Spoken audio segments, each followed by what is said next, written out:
Why shouldn't we pay such attention to polls? What are some of the potential problems when the polling comes out that we should be aware of? First of all, as I said, they're snapshots.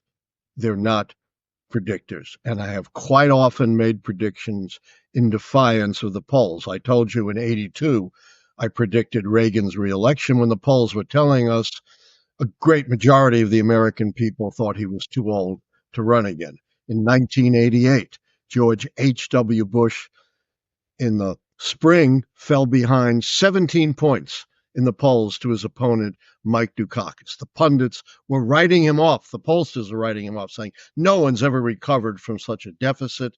But I predicted at that time George H.W. Bush's victory.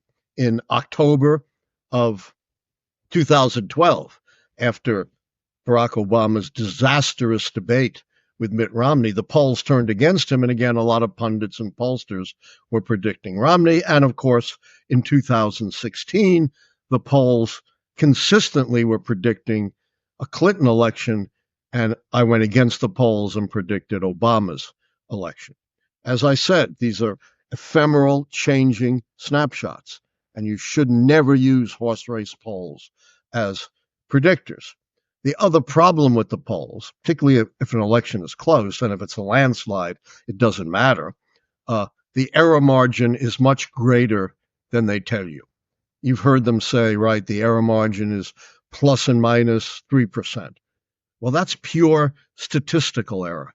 That's the error you would get if you had a huge jar of green and red balls and you pulled a sample to estimate the percentage of green and red balls in the jar. But human beings are not green and red balls. Most people don't respond to pollsters. They may lie. The election's not being held today.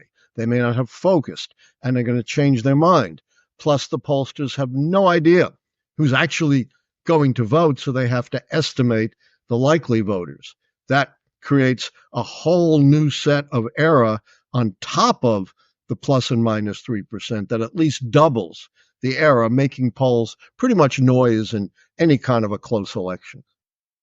What's been the prediction, political opinion aside, what's been the prediction that you're most proud of in terms of a win you predicted that was against every odd and every poll that stands out?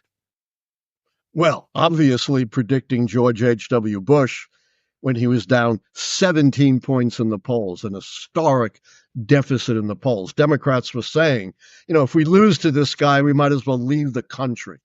That's how down George W. Bush was at the time I made that prediction. And of course, in 2016, virtually every other forecasters, much less the pundits and the pollsters, were predicting Clinton to win, and I predicted Trump to win, which you can imagine did not make me very popular in 90% plus Democratic Washington, D.C., where I teach at American University. So it was not a prediction that made me, real popular. And I took a lot of heat for it, let me tell you.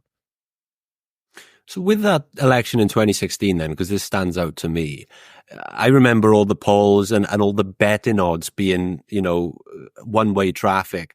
What was it about that they got so wrong? And how did Donald Trump end up beating the odds in that occasion? What weren't the polls getting right?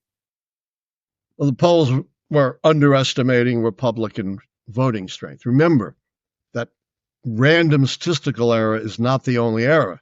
There's at least as great or greater error that's not random. And so, like the generals fighting the last war, they've tried to correct for that.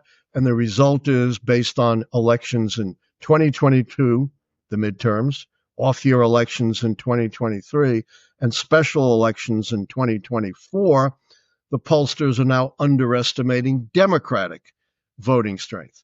The marquee special election was the New York State congressional election for the seat held by the expelled and disgraced George Santos. It was a swing district. It was won by a Republican last time.